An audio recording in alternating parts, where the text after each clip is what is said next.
कारण पागल बनकर की दुनिया संसार में भ्रमण करता हूँ नानी। तू तो 14 कोस जंगल की देवता है। जरूर तुझे तो पता होगा जो इस समय मेरी ब्याही चांदी घरवाली कहाँ पे है नानी, जरा बताइए ना नानी। नाथी जल्दी जरूर मिला कलिया चांदी घरवाली ए जादवपुर से आगे जाके पेरा चौपटिया पर जेगा जरूर कलिया चांदी घरवाली मिल जाए।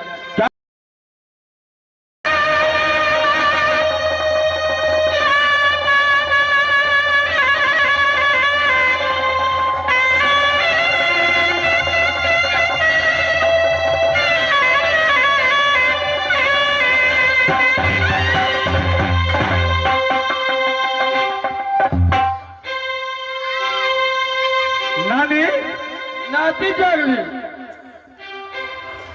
इस समय तू मुझे छोड़ करके कहा थी नानी।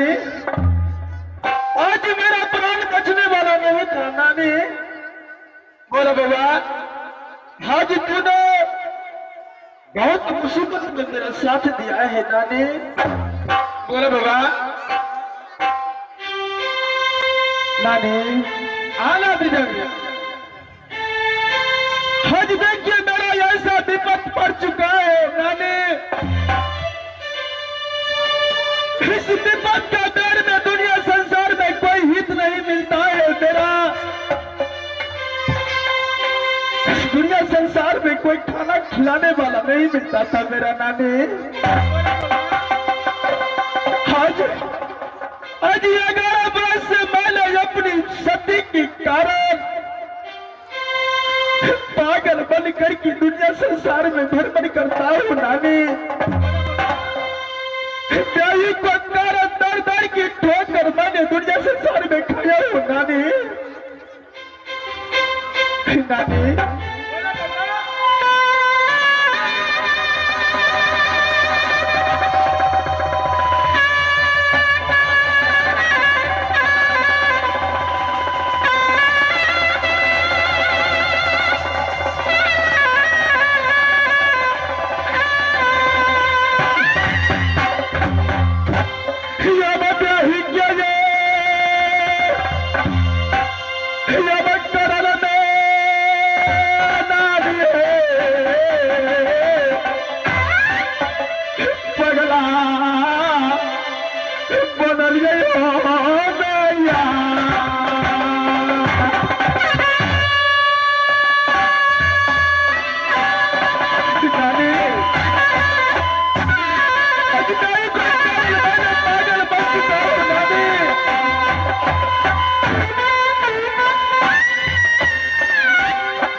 है नानी।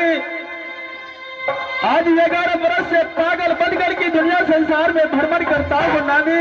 बोला बाबा अभी तक मेरी ब्याही मुझे नहीं मिला है नानी। बोला नानी, तू तो 14 कोस जंगल की देवता है। जरूर तुझे तो पता होगा जो इस समय मेरी ब्याही चांदीगढ़ वाली कहाँ पे है नानी। जरा बताइए ना नानी। नाथी जंगली जरूर मिला गलिया चांदीगढ़ वाली। ए जादवपुर से आगे जाके पेरा चौबटिया पर जेबा जरूर गलिया चांदीगढ़ वाली मिल जाए। क्या नानी, यहाँ से कुछ दूर आगे जाऊंगा तो मेरी ब्याही चांदीगढ़ वाली मुझे मिल जाएगा नानी। हाँ बउआ ठीक है नानी, व्यवस्था करके अपनी ब्याही का खोज करके लाऊंगा नानी। नानी, नाथी जंगली इस समय अपने हाथों की चंद्रहास तलवार दीजिए, अपना आशीर्वाद दीजिए जो कि जिस काम से मैं जा रहा हूँ मेरा काम सफल हो जाएगा नानी। जरूर मिल जाए बउआ आगे में। चंद्रहास बढ़ाइए नानी। चंद्रहास नानी, तलवार लेने से पहले कोई राजा राजवार से झगड़ करवा ये अपना मयाम से नीचा में कभी न तू तलवार रख सके छ। ठीक है नानी, भाई चंद्रहास को कदापि जमीन पर नहीं रख सकता हूँ।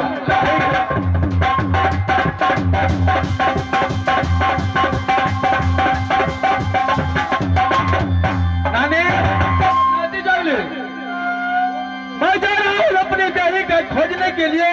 हाँ बुआ जब तक मैं अपनी ब्याही का खोज करके अपना महल नहीं आऊंगा तब तक मेरी माँ सुषमावती का ख्याल रखना नानी। तो जरूर बाबा जरूर रखा। ठीक है, जाइए नानी।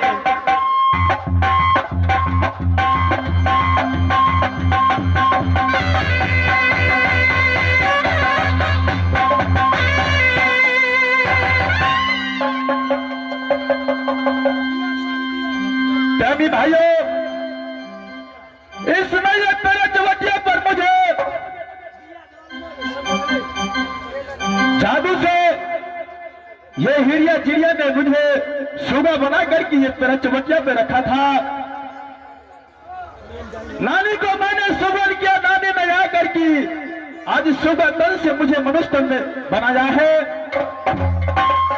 नानी से मैंने ब्याही के बारे में पूछा तो नानी ने बोला कुछ दूर आगे जाओगे तुम्हारा सती तुझे मिल जाएगा।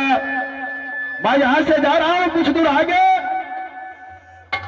अवश्य मैं अपना सती का खोज करके लाऊंगा। अवश्य अपना सती की खोज करके अपना हृदय पर जगह जाऊंगा। मैं यहां से जा रहा हूं सती का खोजने के लिए।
हेलो जय जी हाँ दोस्तों, ये अब यहाँ से हमारे श्री श्री 108 है श्री आजाद नाथ कला प्रसिद्ध कार्यक्रम में समाप्त करती है।